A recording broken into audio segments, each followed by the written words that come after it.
Welcome back to the channel. This is James Wiltshire. Today I'm joined with Steve Gould of Gasp Systems. Today we're going to be using the force plates that we've got here at Clifton Hill Driving Range, and we're going to be showing the 3 easiest ways that the average golfer can increase his clubhead speed.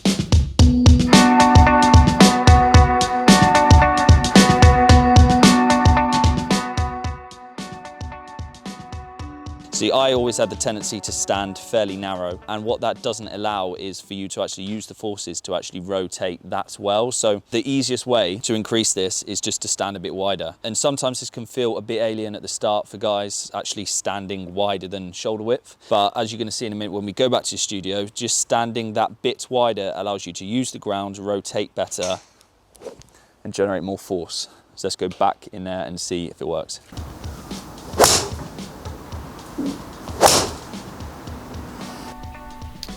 So James, another great way, as we discussed, to add energy into your golf swing by using the ground is to increase the rotational force. That's the speed in which you rotate the pelvis and the torso, and we generate that force here at the ground by what we call horizontal plane torque. That's that graph on the right hand side.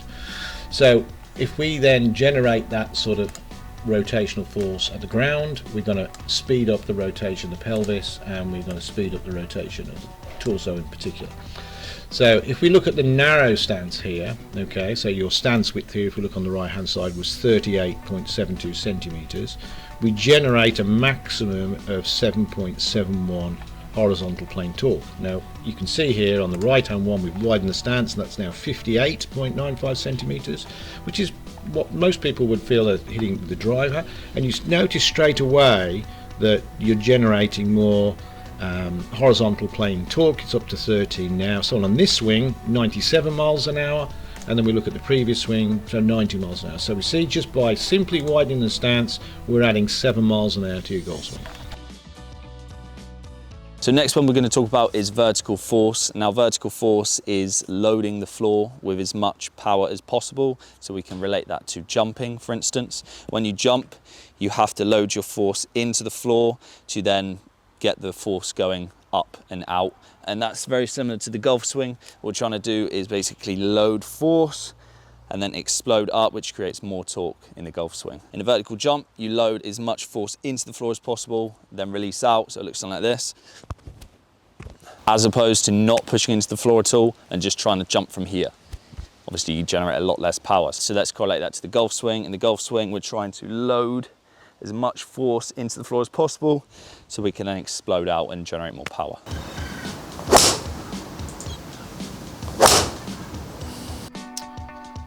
Right James, we're just looking at your standard golf swing here with a 6-iron, standing on the force plates, and we can see your clubhead speeds at just over 95.5 miles an hour, and you're generating 145% of your body weight there. And that means that at the start of your swing you're weighing 874 newtons, so that actually means around about, if we use 10 as gravity, so that's around about 87 kilograms. Your peak value is 1200 kilograms, and that's 145% of your body weight. Okay, so vertical force is really a thing that we're using to generate some frontal plane torque. So we're adding up this moment arm here, and then we want to try, and this is the force applying this rotational torque to that. So the moment arm is one thing, but vertical force is another. So really we're trying to show you that we're generating more vertical force to help speed up the club. So 145, interesting number there. And also your most unforced or unweighted position is 87%. So we talked about trying to drive your centre of mass towards the floor and push up. So you'll notice here as we swing back, we're now on weighting down to 67%, so that's considerably higher, and now your vertical force peak is 217. That's a massive increase, and now you're weighing almost 200 kilograms. As you look at that, 195, and the big thing here and the big change is the clubhead speed has gone up to 102 miles an hour. Well done, good job. So number 3 of the easiest ways to increase your clubhead speed. So this one's going to be counter movement, and this is increasing the speed of your backswing. Now a lot of golfers, especially if you've been reading your standard golf magazines, it's take it back low and slow. but it's actually the opposite if you want to increase your clubhead speed. You see a lot of the long drive guys actually take it back really, really fast, and they're actually doing that for a reason. It's not just because they've got bad tempo. If you increase your clubhead speed going back, it will increase it going through. I know this is a kind of a hard one to get your head around, so what we're gonna do is take it to the studio right now and prove it.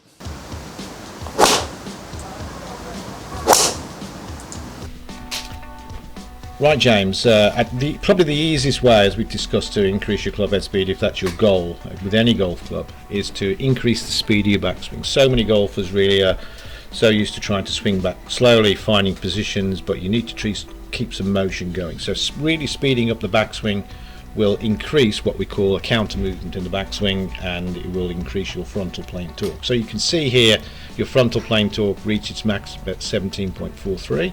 Okay, this was a relatively slow backswing for you, and of course it led to 91 mile an hour, almost 92 mile an hour clubhead speed.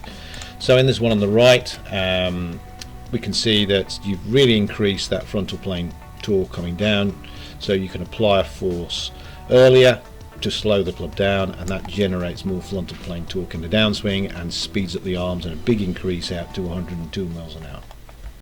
Thanks for watching the video, guys. If you want more information on the force plate shown in this video, head to www.gaspsystems.com. If you also want information on golf-specific programs in the gym, head to completegolfathlete.com. Make sure you subscribe to my channel, like the video, and I hope you enjoy putting these into practice yourself and hitting some longer drives.